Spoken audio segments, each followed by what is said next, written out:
It's over. The Bucks have done it.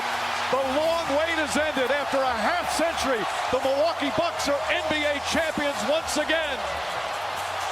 The Tampa Bay Buccaneers have a second Super Bowl title in franchise history. And Tom Brady doesn't pass the torch yet to Mahomes, does he? Dave Roberts. And strike three. Dodgers have won it all in 2020. Welcome to Sports Next, episode 31. I am Harry. I'm Mr. Hodge. And I'm Uncle Phil. And thanks for tuning in for another episode. I mean, we have some good stuff coming on. Finally, we have football back. So we had that to talk about. We did have no show for UFC Fight Night, but we do have one coming up this Saturday. So we'll talk about that. Of course, we'll have more baseball. I mean, the last month of baseball left. So all these wild card teams are chasing, and it looks like the divisions are pretty much done. So almost done, or practically done. And of course, some little NBA stuff going around, but or at least the NBA Hall of Fame occurred during the week. So, but let's get it started. Let's start out with the way we usually start off. We are recording on the 13th, so it's the opposite of 31. Just move those numbers around. And it's September 13th. That's what we did. We did it on purpose. So no, I feel like it was more destined. Yeah. Yeah, right. Yes. So let's go ahead with the birthdays. All right. Celebrating on September 13th, we have Bernie Williams, Daisuke Matasaka, Rick Dimsby, AJ McCarron, Brad Johnson, Darren Waller, who's going to be playing in just a couple of minutes as we are recording this. Oh, all right. Let's shoot. Yeah, I need those fancy points, Waller. Come on, baby. Uh-oh. I need it from Kenyon Drake. I need like 40 points from him. Oh, good luck with that. Well, yeah, good luck with that. Yeah, he should be playing, but Josh Jacobs. Okay, yeah. anyway. Yeah, there you go. Yeah. Celebrating him with him also is Nene and Chase Hooper. All right, happy birthday to those fellas, and we're gonna go all. We're gonna take a quick break. We're gonna get back on some UFC. It's gonna start. Well, we're gonna talk about Fight Night and a couple of little fight news, and we'll be right back. Welcome back to Sports Next here on Ecstatic Radio. We mentioned earlier that there was no Fight Night last weekend, but we will have one this weekend. And it's going to be, of course, at the UFC Apex. It's starting back at the usual time at 4 p.m., at least for the main card. So this one's going to be headlined by, main evented and co-main evented by light heavyweights, as we'll have Anthony Smith, veteran, going up against Ryan Spawn. And this Anthony Smith is 35-16, while Spawn is 19-6. Anthony Smith is coming off a win against Jimmy Crute in a TKO back in UFC 261. That was a doctor stoppage. And he's coming also a win against Devin Clark with a submission back in November. And and as far as Spawn, he's coming off a win over Misha Kirkunov in TKO back in March. So that also got a performance of the night. So Phil, who do you got on this one? I feel like I could be wrong because I've been wrong a lot with my picks lately with the UFC.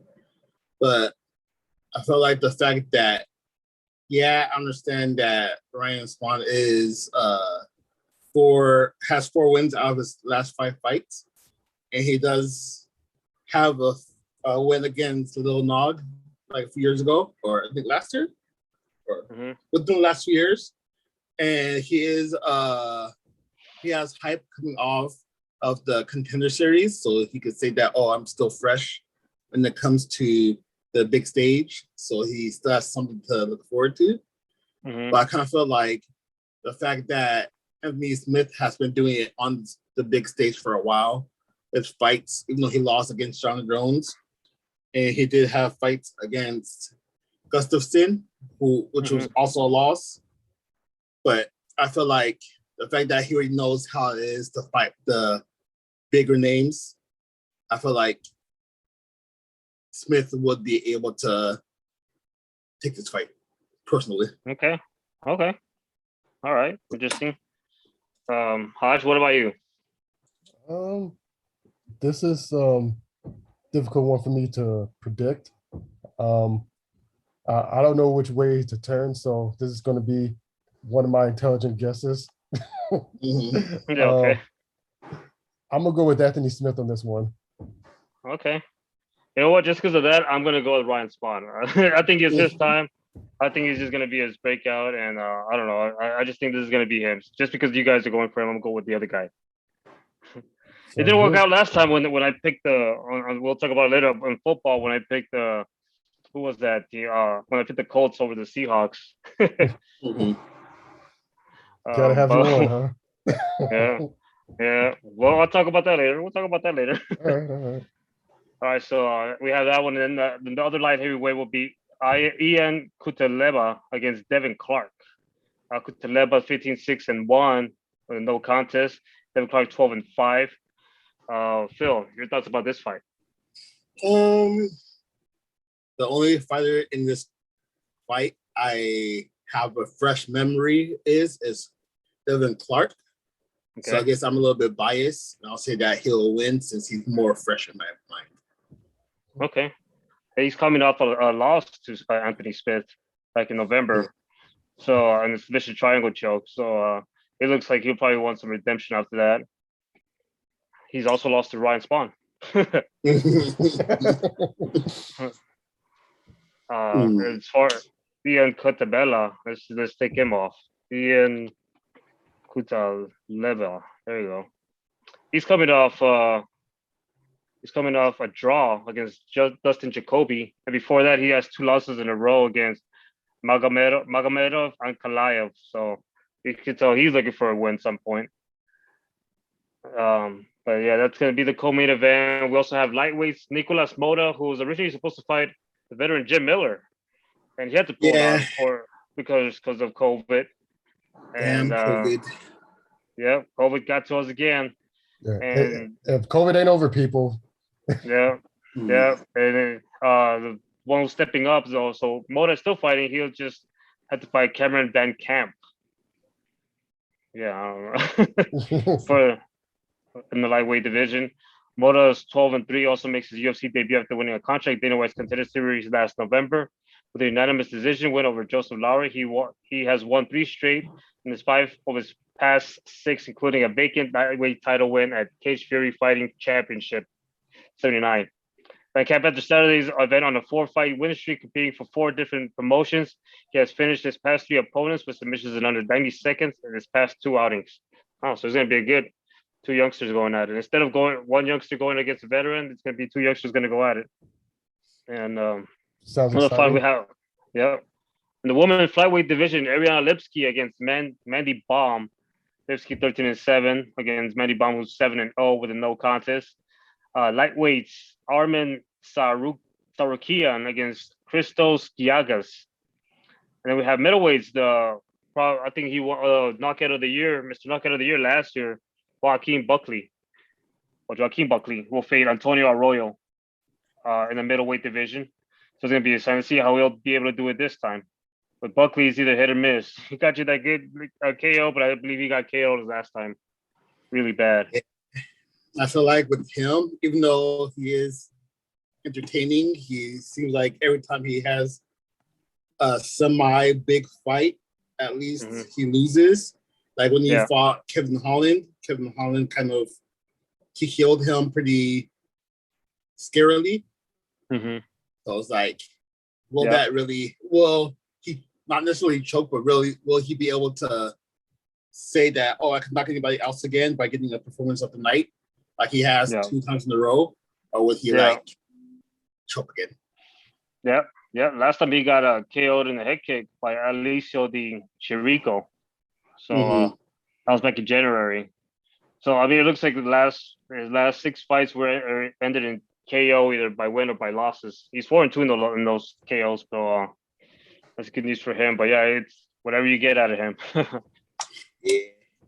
And then we have light heavyweights Mike Rodriguez against Tafan Chukwi.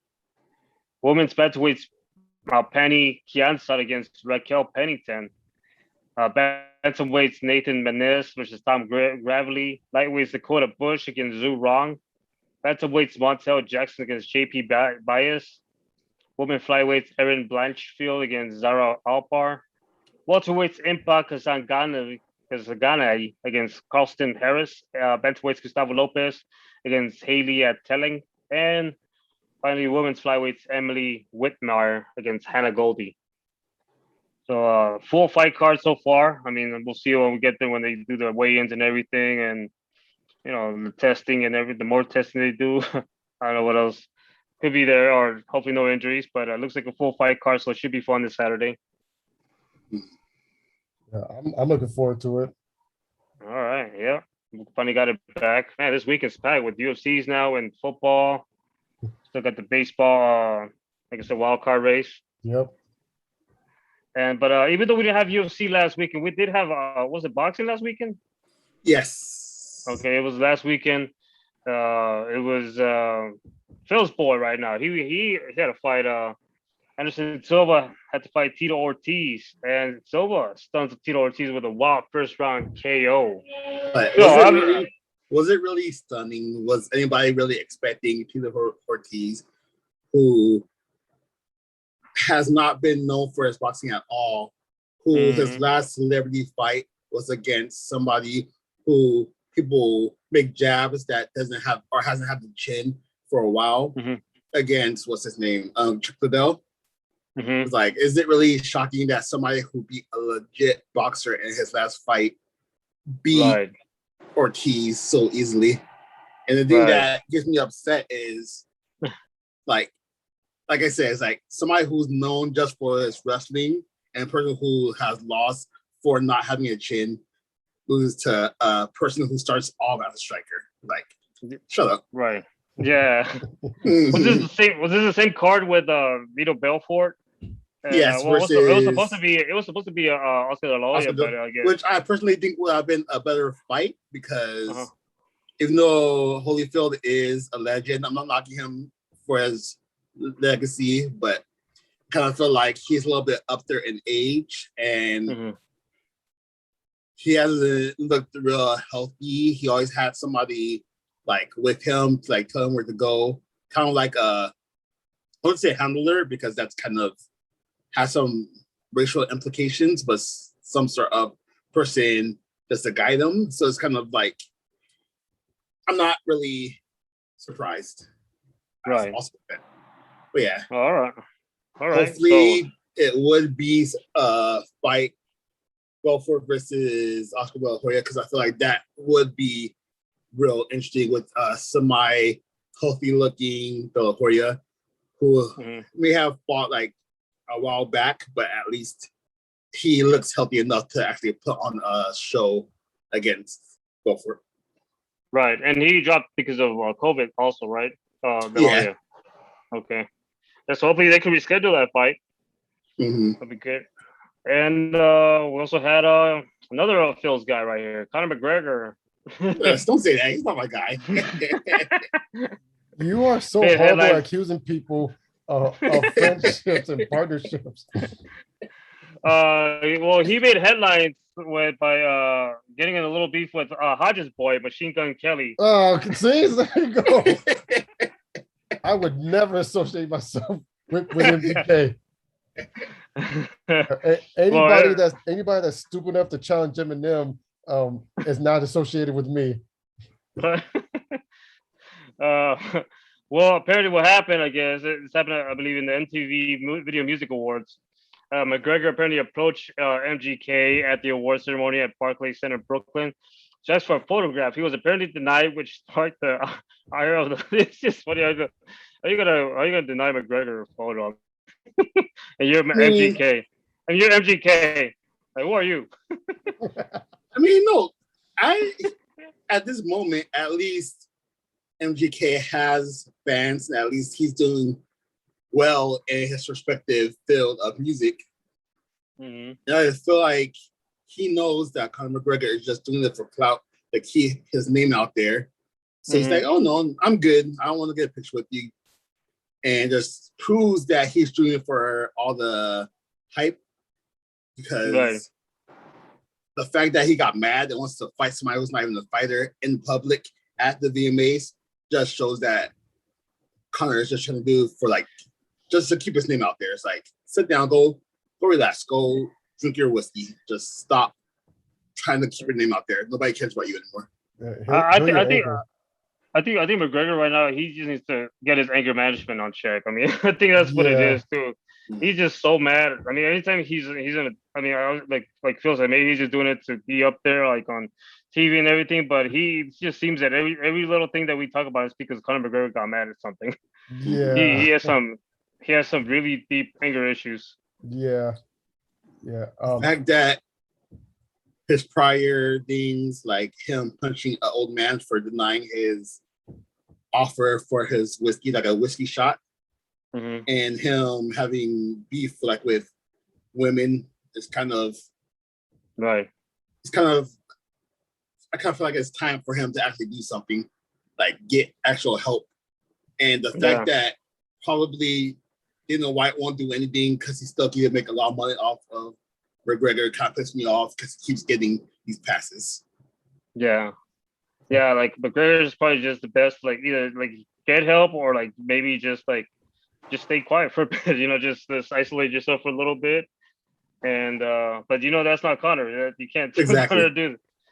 I'll say he probably won't do that. He'll probably be doing something dumb by next week. Yeah. I hope this was for clout, because if this was like for real, he truly needs help. Like, was like, I really don't want to like talk about Conor McGregor right now. He needs to sit down and heal his ankle. I don't care if he's walking; he's not well. He needs to heal his ankle. And for the record, I had no idea the VMAs was last night.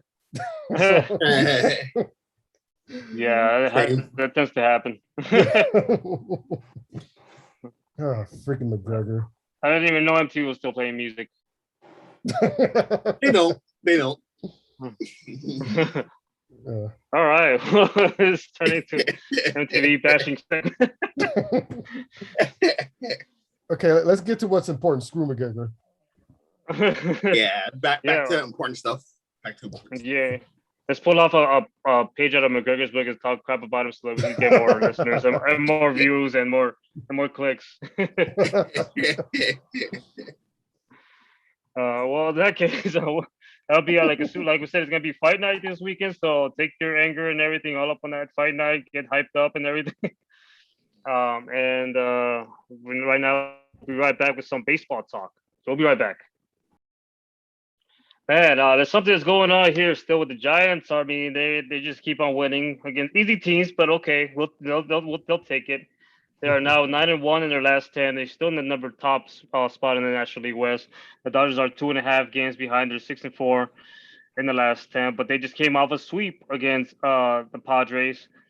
So the Padres is looking like trouble for them. They just got swept. They didn't look too good throughout the weekend. So of course they're competing for the second wild card, and but not looking so good for the Padres right now. And I went to the game on Friday night. Nice.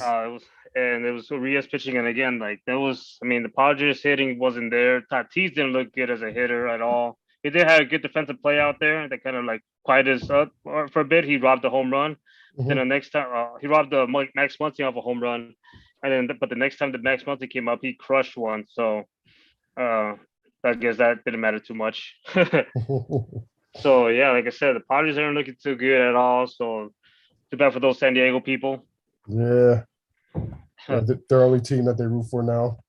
Yeah, like I mentioned, most of these divisions are already kind of like, it's already coming down easily to who we know is going to win. Like the Central is being led by the Brewers, dominating that division by 14 games right now. That's the second place Reds, 15 against the Cardinals.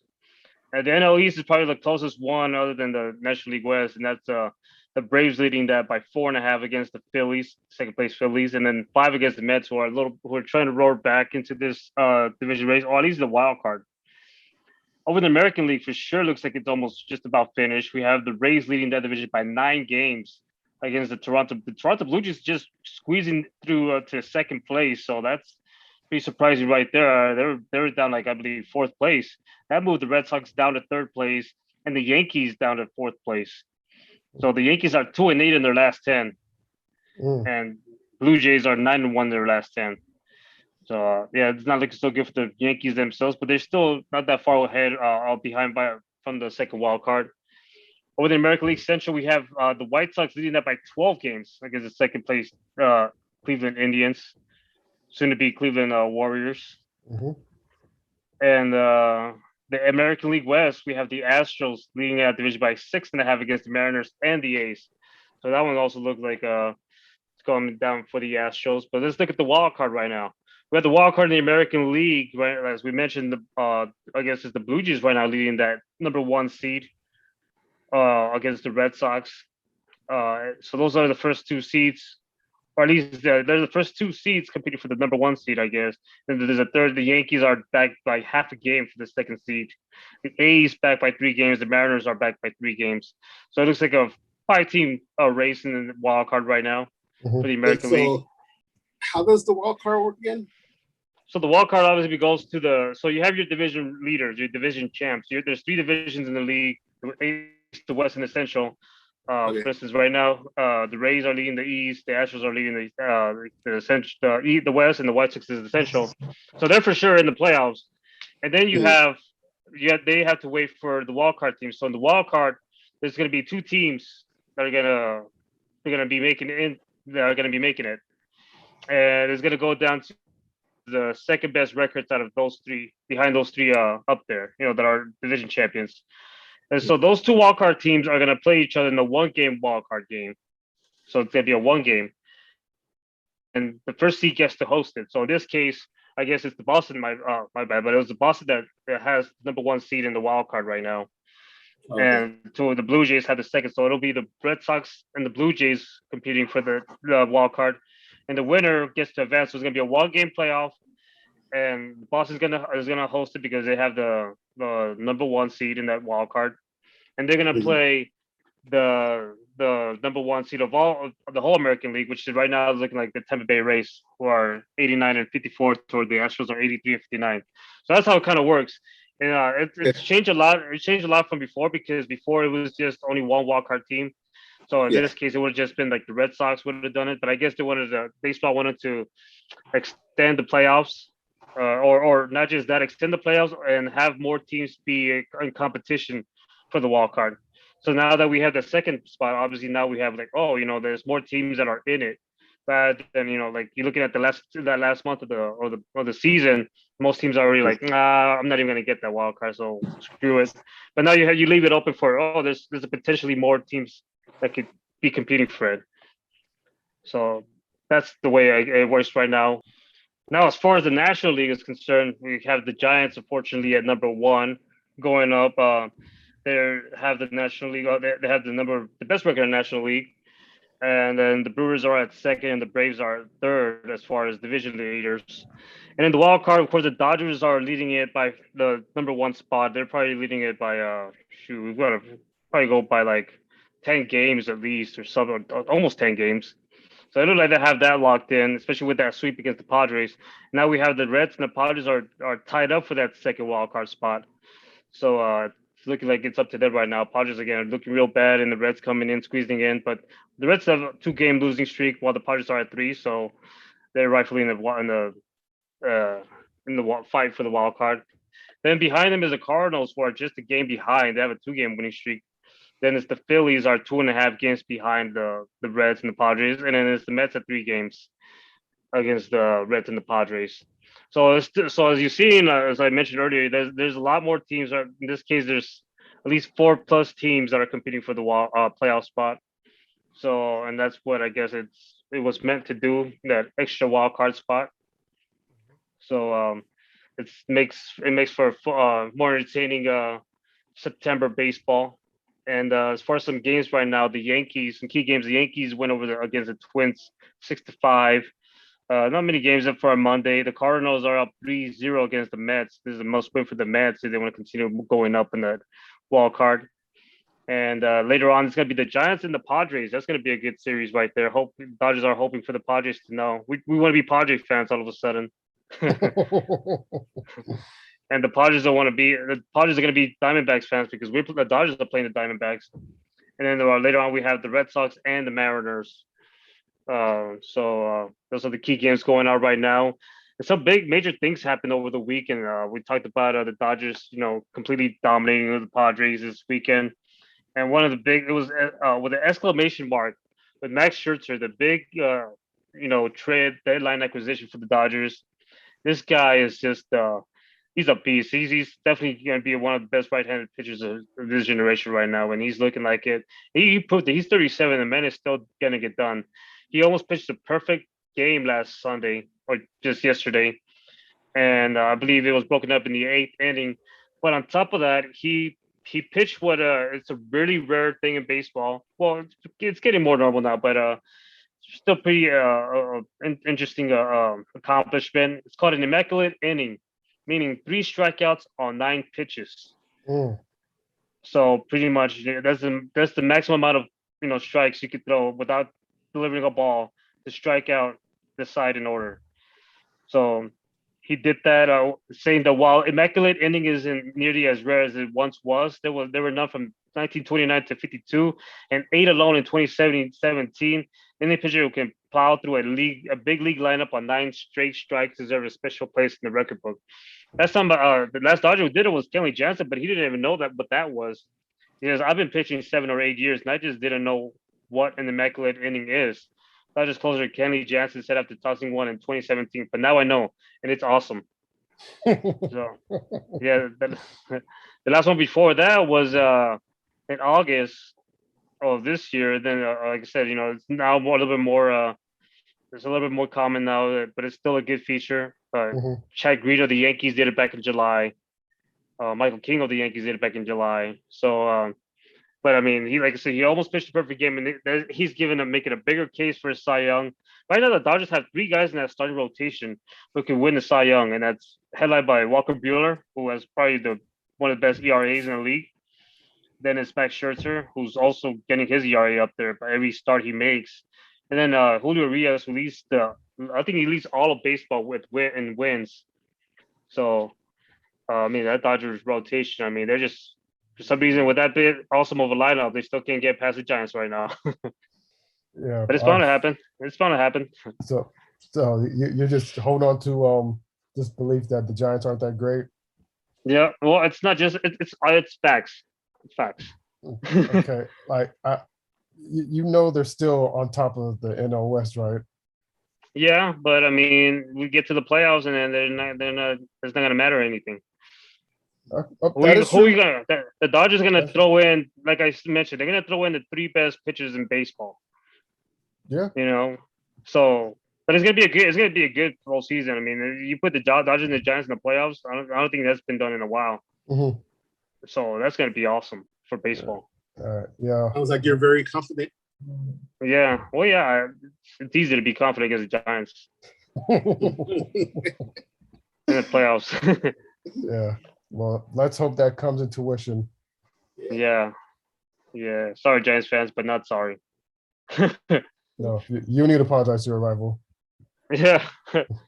But speaking of great pitching, the Brewers, like we mentioned about, the Cy Young candidates for the Dodgers, but the Brewers have a really good one in Corbin Burns.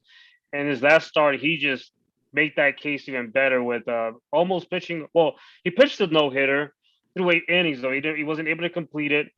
But they threw in the reliever, Josh Hader, and he was able to complete it. So the Brewers pitched a combined no-hitter, another rare feature, but still pretty impressive. I believe he's also up there in ERA as far as right next to Buehler and Scherzer. So Corbin Burns is another guy to look at. And this is gonna be a tough Cy Young Award winner, Cy Young Award for the National League, and whoever wins it is just gonna deserve it. Obviously I want a Dodger to win it, but this is the top elite pitching going on right now. Yeah. And that's all talking about an elite pitching for the Dodgers. Remember, this is without a guy that the Dodgers don't have the big free agent they signed this offseason. and that's of course Trevor Bauer. They're doing all this without him, and of course Trevor Bauer. We've mentioned it almost all season that he was put on administrative leave because of I guess a woman accused him of hitting her and whatnot, and looks like it is honest or it's true, and I guess so. Baseball just had to like request to extend his administrative leave, and I guess it's been extended already 3 or 4 times, and now they put the coffin on that and by extending it to the end of the season. So he is officially done for the year, and he looks like he's not coming back to the Dodgers. At least not to the Dodgers this year. He might. I don't know about coming back to baseball. I doubt it, but he's still he's as far as the Dodgers right now. He's done. He's done for them, and so he was pitching pretty well. So now obviously and I guess the silver lining is that with that they were able to the Dodgers put themselves in say, all right, let's go get Scherzer, and so they got Scherzer, and but yeah, it's a tough spot for Bauer. Well, I mean, if he did it, obviously he deserves it, but Yeah. So yeah, he's done for the year. Yeah. What a shame. Wait, is he done with the team, period, or just for the season? So he signed a 4-year deal with the Dodgers, but and I believe he has an opt out in each of those years. So he could either way he could opt out. But as far as like, usually he could opt out just so he can make more money the next year. He doesn't mean that he's gonna go to another team. But the way it's looking right now, it looks like the Dodgers just want to completely separate themselves from Power. Even the Dodger players don't even. They said like we don't want him back in the team. So if you think about your Bauer and you're able to play again, I mean that's gonna be pretty awkward if you go back to the Dodger team, your teammates, and be like, "Hey, you guys say you don't want me here?" Yeah. So that's just gonna be an awkward and uncomfortable situation, which I don't think the Dodger organization would want to have, especially since they're doing pretty well with Max Scherzer. So that's the problem. Yeah, that's the problem with that. And but as far as what the women and everything that's going up against the update on that, there was still not much update in the last one we had. Like something about there's a second woman, and so yeah, the point is it's still not looking good as far as that the whole story is going. And with that being said, we'll take a quick break again, and we're gonna get to the best part right now of the football season. Right now, we're gonna start out with our pick'ems and of week 1. Of course, we have a game going on right now, but we'll be right back and talk about that game currently. So we'll be right back. Football is back, week 1, and it's man, it was fun to have football back. Not just that, like to see some stadiums like SoFi with fans in there. Yeah. And now we have seen Allegiant Stadium in Vegas with some fans in there too. So and of course our pick'ems, we'll tell you the results right now as we're going by this game by game right now. So let's start off. Let's go straight to it. Well, first of all, what do you guys think? Week 1 of football. I mean, without talking about the individual games, but what are your thoughts on week 1? It was funny because like during the off season and when the season got closer, I was like, I don't know about NFL anymore and this and that, and I don't know if I can keep up with it. Once week 1 hit, like all that throughout the window, like you could just feel a new rush, a new breath of life. So right. It was cool. It was real cool to see NFL back. It's cool seeing fans back in the stadiums, even though it's a little premature. But that's a whole nother story. Right. But yeah, it was just cool to seeing games again. And I think fantasy football, especially the one I'm in particular, is like making it more exciting because the one I'm in, they talked a lot of crap and my phone stays busy like all the time now. So right. So yeah, it took a while for me to get excited about it, but I'm glad it's back now. Okay, Phil? Sadly, I had to work right in the middle of the day, so I couldn't really watch anything at all. But just hearing people at work talking about it, it seems like it's been a good start. But yeah, I want to be able to say it myself. All right. Okay, so all right, let's talk about our pickups right now. We start off on Thursday with Dallas at Tampa Bay. And that one, let's remind everybody that we all picked Tampa Bay at that day. Yeah. And of course, they ended up winning that day. So it was Tom Brady. I mean, doing his thing, doing what he always does, and that's just find a way to win. Yeah. That was a fun game, actually. Yeah, Yeah. it was Tampa Bay that defeated Dallas 39 to Yeah. 20, not 31 to 29. So by just 2 points, Dallas was almost came back and they almost upset the reigning champs. And Yeah. but man, Dak Prescott looked pretty good on his Oh, yeah. return.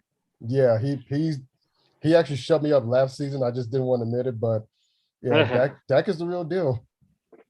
Yeah. Yeah. And I'm calling pass interference on that last play. Well, we all got a point on that one, so we're all at one right now. Mhm. And let's talk about the next game. It was Seattle at Indianapolis. And this one, it was Seattle defeating the Colts 28 to 16. NFC West team against the AFC South team. And so Russell Wilson, I mean, got it done again.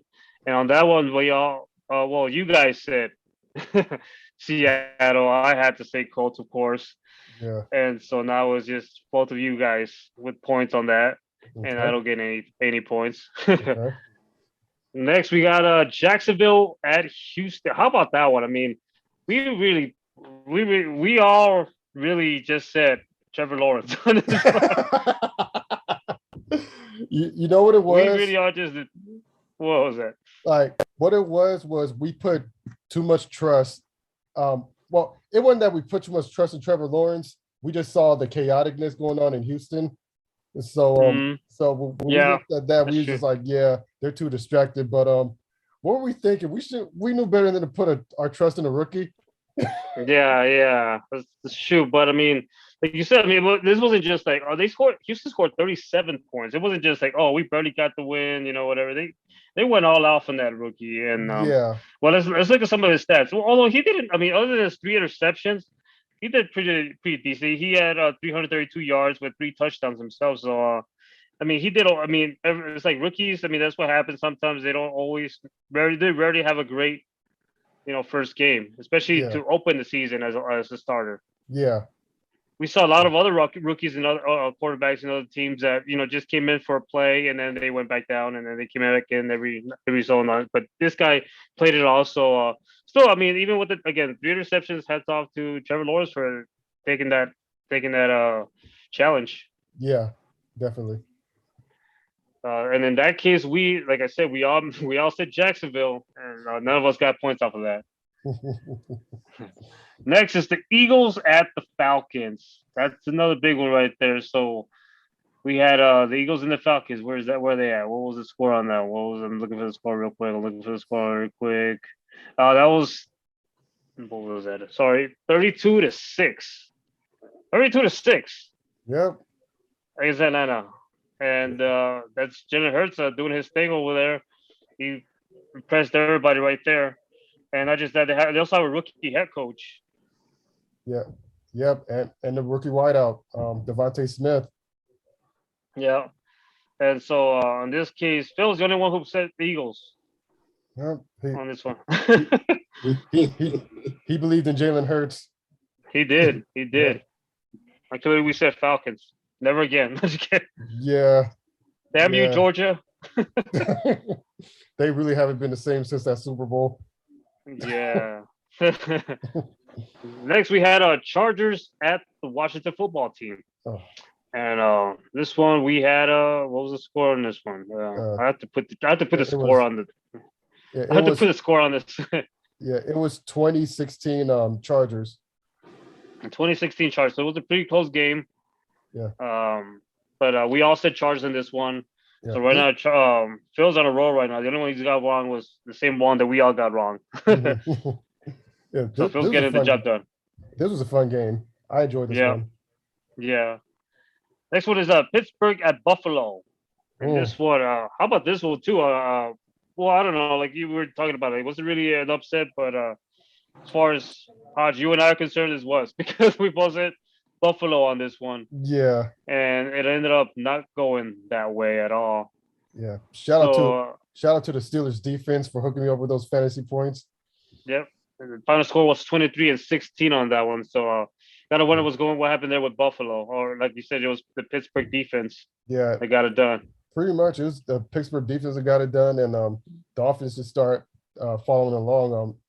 Pittsburgh offensively didn't look super sharp. Ben Roethlisberger looked old. You know, Right. it just looked. I don't know. They just looked tired. Besides Najee Harris, he just got shut down a little bit, but Najee's gonna have his day. But yeah, hats off to Pittsburgh and that defense. Yeah. And then next one we had the 49ers at Detroit. Jared Goff's debut with the Detroit Lions, and Jimmy G played in, I believe, their 49ers. What's that kid's name? Trey Lance. Lance. Yeah, he had his first career touchdown there. Mhm. But it was 49ers. Well, it was 49ers for most part of the game on this one, and then it looked like in the last quarter, the Detroit Lions were were trying to get back up on this, and they almost got caught up, but it wasn't enough for the 49ers. So it was 41-33 final score. And what do you think about Jared Goff on this one? I mean, did you look at him and be like, oh man, I miss him with the Rams? Not really, but I do still have a soft spot for him. Like I watched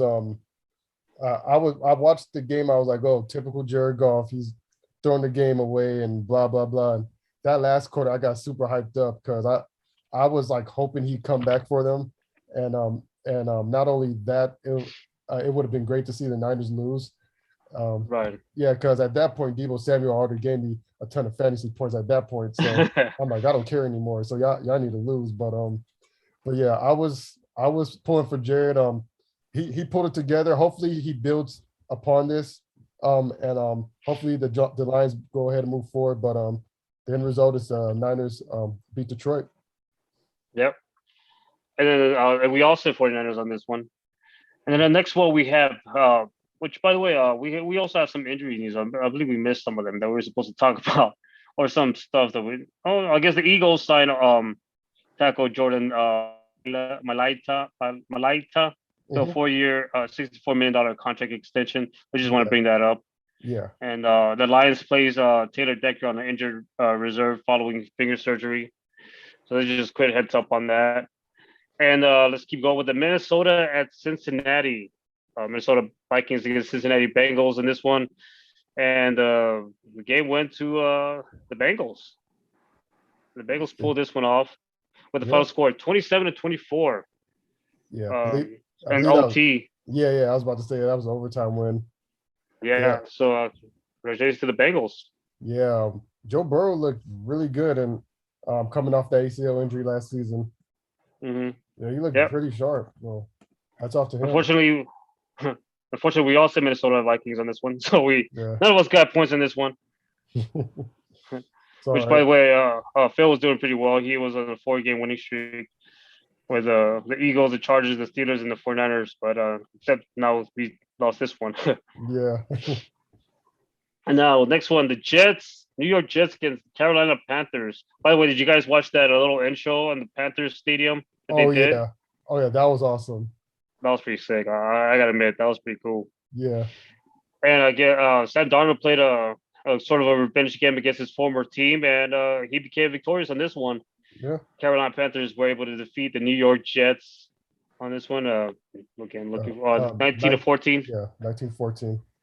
19-14. So, good job for Sam Darnold right there. Mm-hmm. And then the next one, Arizona Cardinals at Tennessee Titans. That was on paper, it was a good game. I didn't get to watch that game, but it was a final score of 38-13. Arizona on this one. Yep. Arizona looking good. Another NFC West team that looked pretty sharp on the week 1. Mm-hmm. And on this one, both of you guys said Tennessee, and I said Arizona, so I got this point right here. Yeah, you should be proud of yourself. The only one that I outsmarted you guys on. The only one. Outsmarted, lucky guess. Oh, come on, guys. Now we had the Cleveland Browns at the Kansas City Chiefs. We all said Kansas City on this one. They are the reigning AFC champs. And it was a close one. I believe the Cleveland Browns were on top for most part of this game until, of course, Patrick Mahomes up the game up and final score of 33-29 Chiefs on this one. Yep. So we all get this point.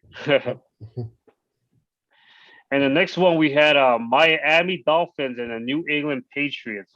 I believe this was a very back and forth game from what I remember, and then with the final score of 17-16, a 1 point difference for the Miami Dolphins. And I believe Mac Jones, I believe he started for most of the game on this one. Did he? Yeah. Okay, let me try to pull up some of his stats for as far as another rookie stats right here. And he had 281 yards with a touchdown, so that's pretty decent. It's okay. No interceptions. Not bad. I guess. But on this one, Phil had said Patriots and Hajinai had said Dolphins. So this time, Hajinai get these points. And we had the Denver Broncos at the New York Giants. This one, final score of 27-13 Denver. On this one, we had again, Phil had picked Giants and Hajinai had picked Denver. And also, here we go. The Chicago Bears at LA Rams. We had all set LA Rams, and the LA Rams are victorious 34-14. Of course, we're going to talk about this game. But this is the debut of our new quarterback. Our supposed to be an upgrade, and I'll tell you this, it looked like an upgrade. Yeah. I mean, Matthew Stafford showed off his arm right there, and we haven't seen that in a while for the Rams. Especially, it's extra good when you see this core of receivers right here. Yeah. I believe he threw a touchdown to each receiver, to 3 receivers: Jefferson, Kupp, and Woods. Robert Woods. Yeah. That was that first bomb. My eyes lit up, and like I just could not stop smiling. I was like, I haven't seen that from our quarterback in like a long time. Yeah. So it was just good. Like it was good seeing the fans there, and it was just a dominant performance. I was a little concerned about the defense, but we pulled it through. We only held them to 14 points, so yeah, they felt like a little bit lazy, and they looked a little bit lazy in some of their defensive possessions. Yeah. So, but full force, you could tell. I mean, you have Aaron Donald and Ramsey looked really good in this one. He looked like he was getting up closer. He wasn't all the way out there, and he looked like he was just constantly moving. Yeah. He didn't look bored. Yeah, and it serves them right because Bears fans just talk about Darnell Mooney owns Jalen Ramsey, and he just got tired of hearing it, and which didn't make any sense because he did not catch a pass last time we played him. But he was all over the field. He's like, look at me now. Yeah. With that being said, that gave us total. That left us all up on tied right now. So all of us are tied right now with 8 points. Did you talk about the Packers Saints game? I did not talk about that one. Did I miss? Oh crap! Oh yeah, Packers and New Orleans. Oh yeah, we all said Packers. Yeah, we have to talk about that one. Oh yeah. New Orleans just dominated the Packers. Yeah. This is a Drew Brees-less team right now, which has Jameis Winston starting. Yep. And Packers had Aaron Rodgers, and this was the final score 38-3, domination by the Saints. And I mean, you're looking at Rodgers. I mean, with all the stuff that was going on during the offseason, now you're making it look like he didn't want to be there. He doesn't want to be there at all. Mm-hmm. I mean, this is just looking at that. He doesn't want to be there. Yeah. They're trying to claim that it had nothing to do with the off the field issues during the offseason. It did, and I think too. Also, they probably underestimated the Saints because they don't have Drew Brees anymore. They have Jameis Winston. Well, guess what? Mm-hmm. Jameis Winston's picking up how he played in the preseason. Exactly. Yeah. So I mean, I don't even know about my future pick'ems for the Packers right now. Yeah. Yeah. So that's it on the games right now. We do have one more game, but it's going on right now. We had to wait for this game to get our final score, which is okay because we're either going to end up with Haj and I are going to be tied, or Phil's going to have the lead. Yeah, we don't want that. I'm just kidding.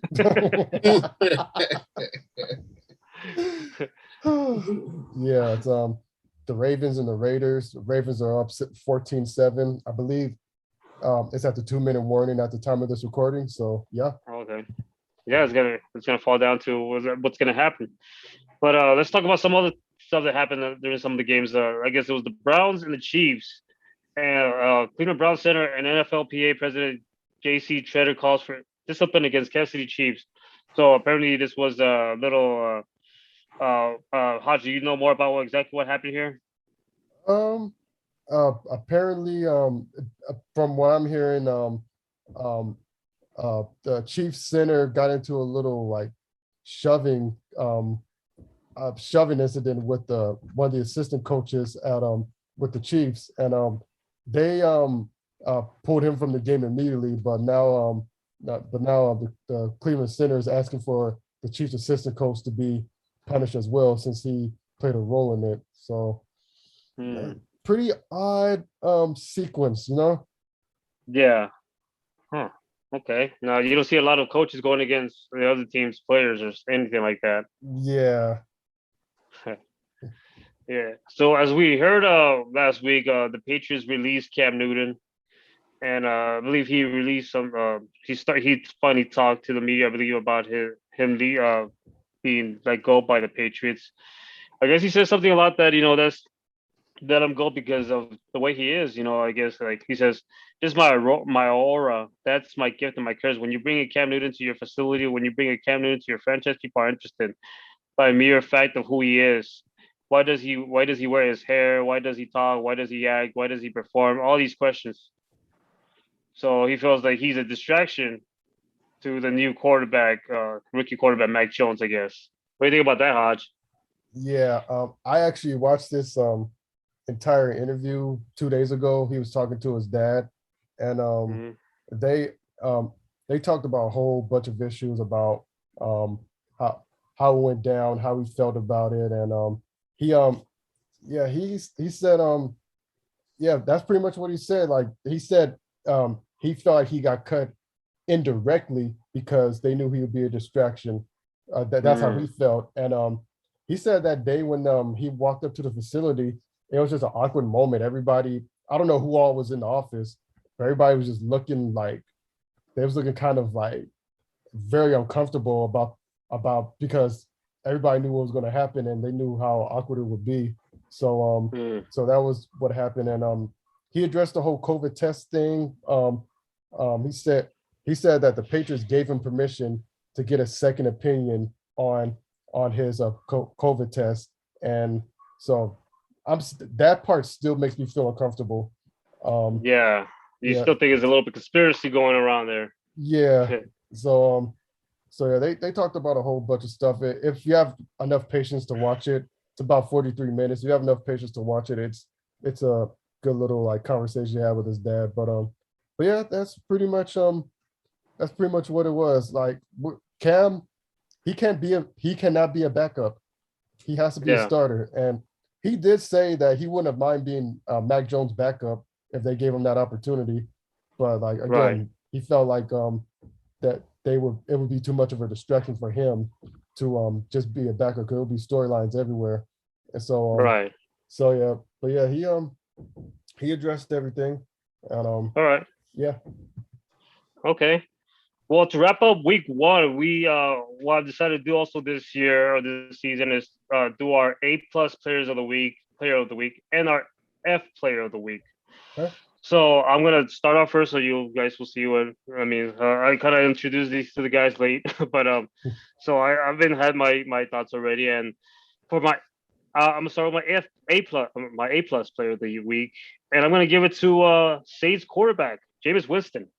I mean, like we talked about earlier. I mean, everybody was expecting something different, and I just like the way with all that pressure of being, the successor for Drew Brees, and having to compete for that quarterback position with Taysom Hill, and to show, and then all the reputation that you had, he throws all these interceptions. He throws all his interceptions. Let's look at he only threw for 148 yards, but he threw 5 touchdowns, no interceptions against the Green Bay Packers.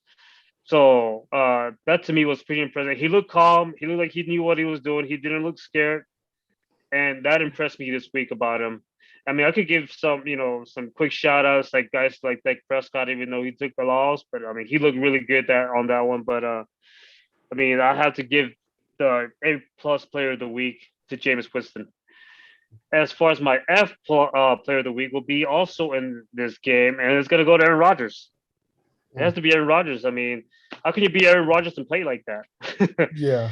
133 yards, no touchdowns, and 2 interceptions. One of those interceptions was, I believe, in the red zone, which is rare for Rodgers. Yeah. So, and it got so bad that they brought in Jordan Love to play. He played. He had 7 attempts with 68 yards, and so yeah, that's gonna be my A plus player will be Jameis Winston. My F player of the week will be Aaron Rodgers. Okay. By the way, did you see Jameis Winston's post game interview? It was I did not. What was it? They asked him something, and Jameis, I'm gonna butcher it because I don't remember all of it. He said, "Well, I just had to get focused and just like what my trainer said, what did my trainer said? He just told me to get focused." That's a good one. All right. Okay. Ash, this time it's your turn. A plus player of the week. All right, my A plus player of the week. I'm going to be biased in this one. It's going to be Matthew Stafford. Okay. Yeah, to come on a new team, and just light it up. Like we've been hearing how Matthew Stafford is so underrated. He's been held back by the Lions so far. Based on that one game, it showed what he could do when he has talent around him. He lit the Bears up. He threw 3 touchdowns, no interceptions, and he had a fantastic game. So I know it's a little biased, but I'm gonna give my A plus player to Matthew Stafford. Now, okay. my F plus player is I'm with you, Henry. Aaron Rodgers. Okay. That was just horrible. I don't know. Honestly, I wanted to put the whole Green Bay Packers in that category, but I know you said player. But yeah, I'll tell you what. The entire franchise of the Green Bay Packers are going to be in my honorable mention. But oh wow, okay, it was just that bad. But I don't. That was just a bad game for Aaron Rodgers, and I hope I don't have to see that again from him. We'll see, because we'll just see. Yeah. All right, and finally, Phil, what you got? Since I wasn't really able to watch much, I can't make a fair assumption. But for the F, I do have to say Aaron Rodgers, because I did turn on ESPN real quick because I wanted to see if there was any UFC stuff today. But they were going over how bad that he was doing, and just his facial expression just tells you that he was thinking, you know what, I want to be here right now. I just want to go home. So just the fact that his expression says it all, when he's supposed to be one of the greats playing right now, and he has that reaction, makes him the F player of the week. Okay. All right. And unanimous decision right there for Rodgers. And your A plus player of the week. Like I said, since I didn't really watch much this week, and I didn't really go through much, or I guess I came late when I was watching ESPN, I won't have a A plus player of the week. Okay. All right. That's good. All right. All right. So that's gonna exactly wrap up our week 1 of the NFL season. Now let's go to week 2 with our pick'ems right here. All right. Sounds good. All right. Let's start with the first game, Thursday night's game. New York Giants at the Washington football team. I was gonna go with whoever was the champion, but we don't know who the champion is yet. So, but considering he did pretty well for thinking he didn't do well, I'm gonna let Phil take it first. So, I'm gonna say Giants. Okay. Giants. Hodge. I'm gonna go with Washington. All right. I have to go with Washington too on this one. So, all right, and then this one's probably gonna be a little bit hard because we don't know how they're gonna finish performing. But the Las Vegas Raiders at Pittsburgh Steelers. I'm gonna go with this one. I'm gonna start with this one. I'm gonna go with Pittsburgh on this one. They're gonna be at home. They're gonna take it against the Raiders. Hodge. Yeah, I'm gonna go with Pittsburgh as well. Okay. Phil. I'm going with Steelers all the way to the Super Bowl. I'll put money on it. I'm just kidding. Oh, please. I got enough of that. I got enough of that going on in my fantasy group. Everything's putting money on it. All right. Next one. San Francisco 49ers at Philadelphia Eagles. Hodge, I'm gonna make you take this one first. Okay. Man, this is actually a tough one. It is. It is a tough one. This could go either way. Would it be well?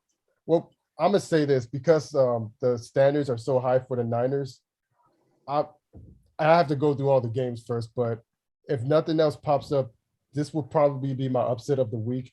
I got Philly beating the 49ers in a close game. Okay. All right. And Phil. I'll go with the 49ers. Okay.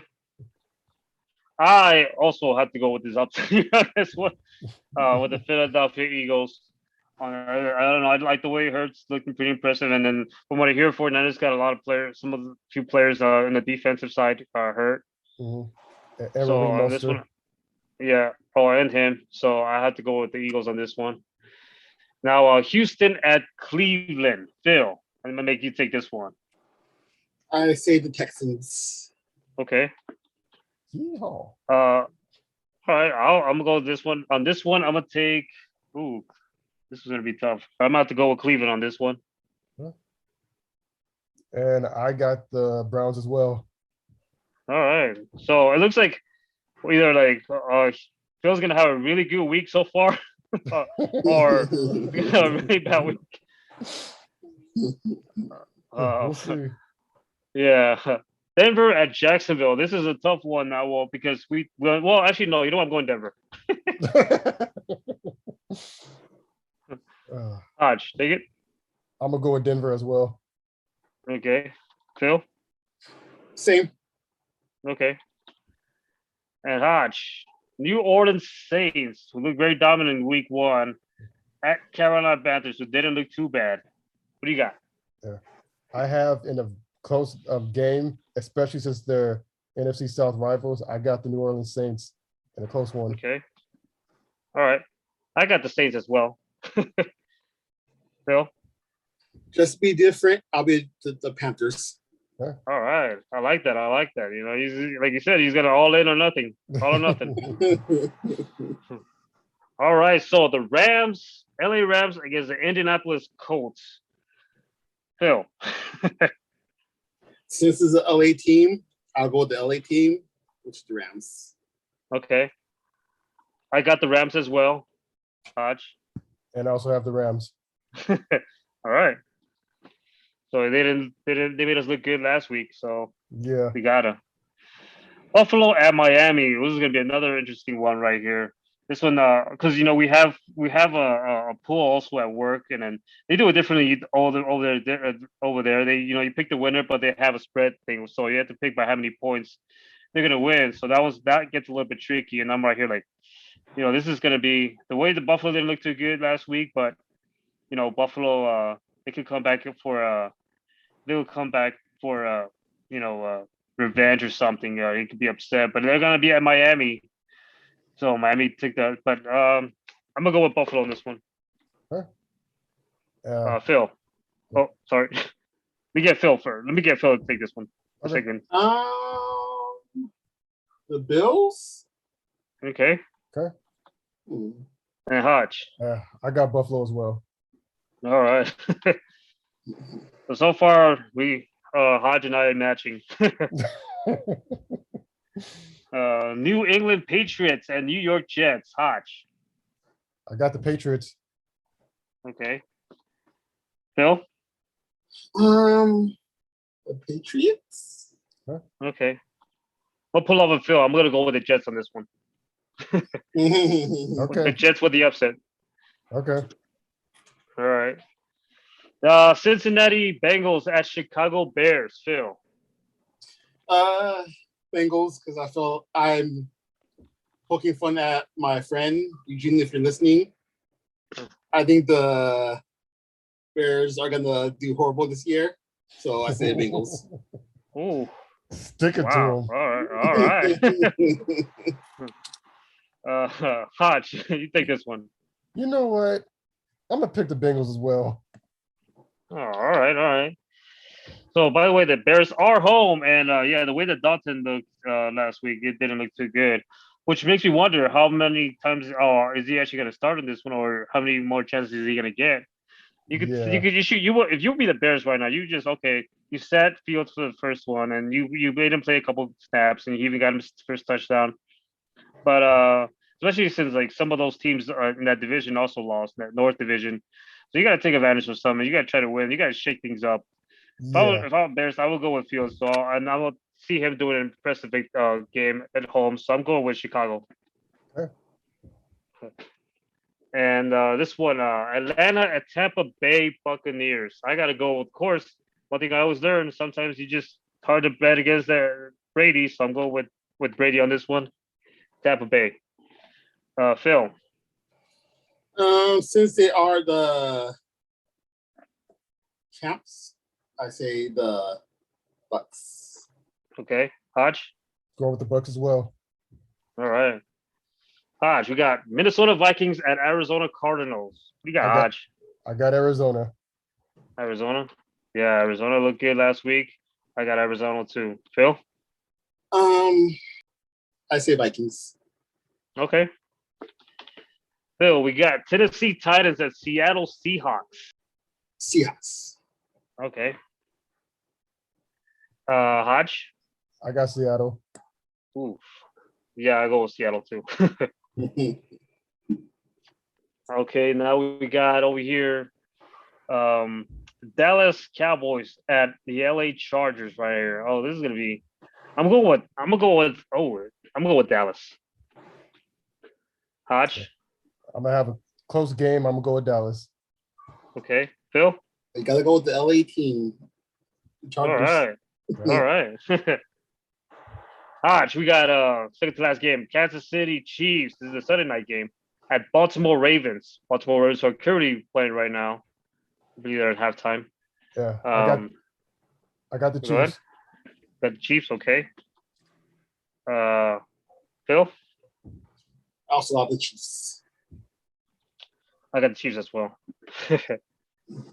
And last but not least, we got the Detroit Lions with Jared Goff at the Green Bay Packers with Aaron Rodgers.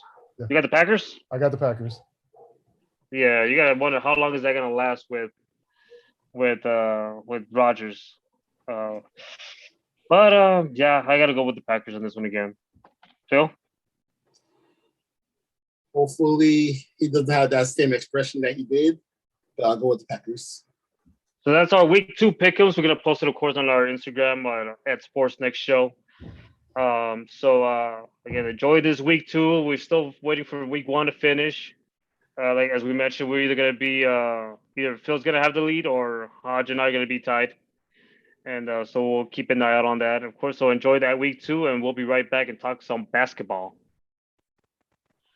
All right, let's finish things off with some little bit of basketball news, but a quick update on that football game. I don't know why I can't keep updating. It's not like we're live, but it is live for us. So it's the second half has started. It's 14-10 right now, Baltimore.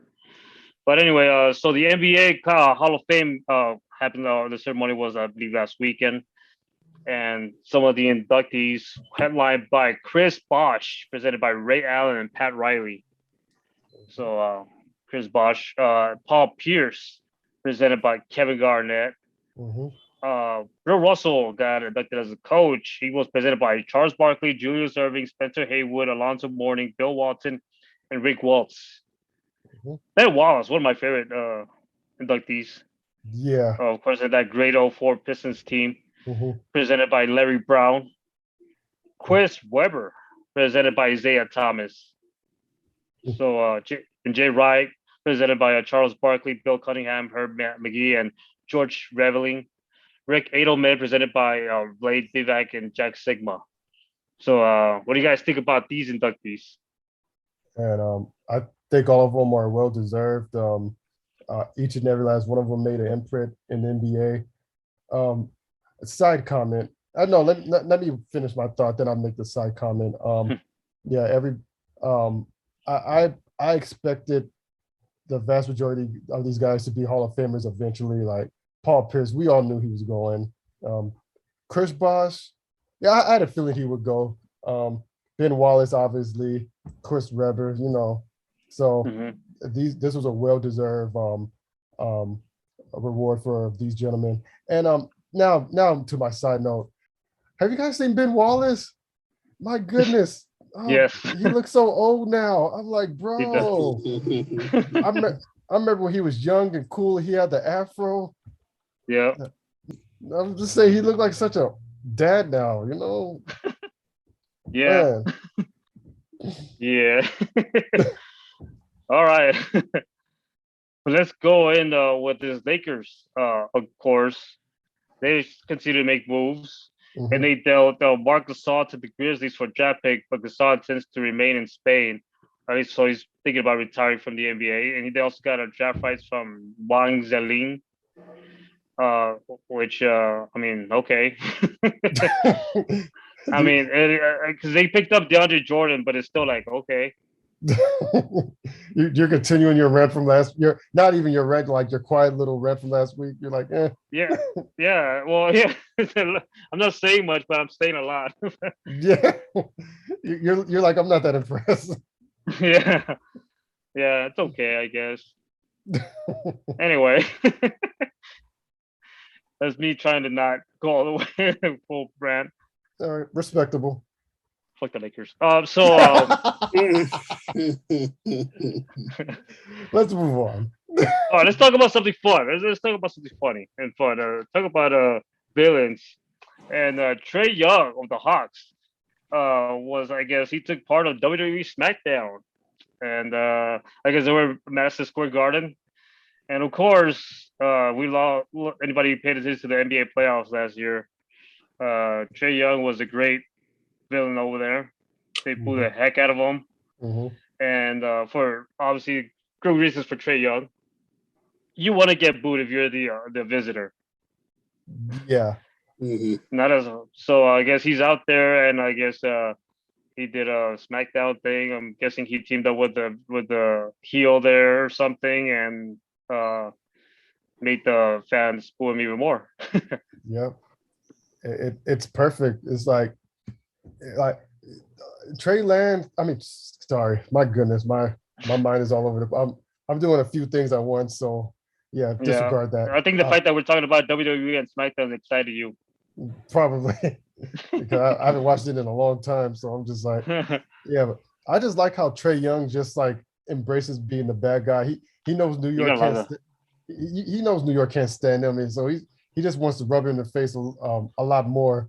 And so you gotta love that. I like that. I like that dude. Like he's easily become one of my favorite players. Right. So yeah, I can't wait till they play each other in the regular season. That's going to be fun. Oh yeah. He's making basketball fun in a way. These young kids are getting it done in the NBA. Yeah. No, it's going to be. I'm gonna laugh if he has an open shot and he shims before he shoots it again. Oh yeah. He's gonna have to do that. Well, yeah, but with that being said, that's gonna be it for the NBA. I know, very slow week NBA other than the Hall of Fame. But we have week 2 to go of the NFL season. We have fight night coming up, and we have more baseball getting ready to wrap up in a couple weeks. With that being said, you guys have a good week, and we'll hope to see you again next week. Before you go, yes. Question. Yes. Do you think that Anderson Silva should fight one of the Paul brothers? Oh, that'd be. Should he downgrade himself to that? I think there's another thing. But he'll be making millions of dollars for beating them up. Then yeah. Okay. Let's do it. Yeah, when you put it like that, then I'll say yes. Yeah. Okay. Okay. That was it. All right. Okay.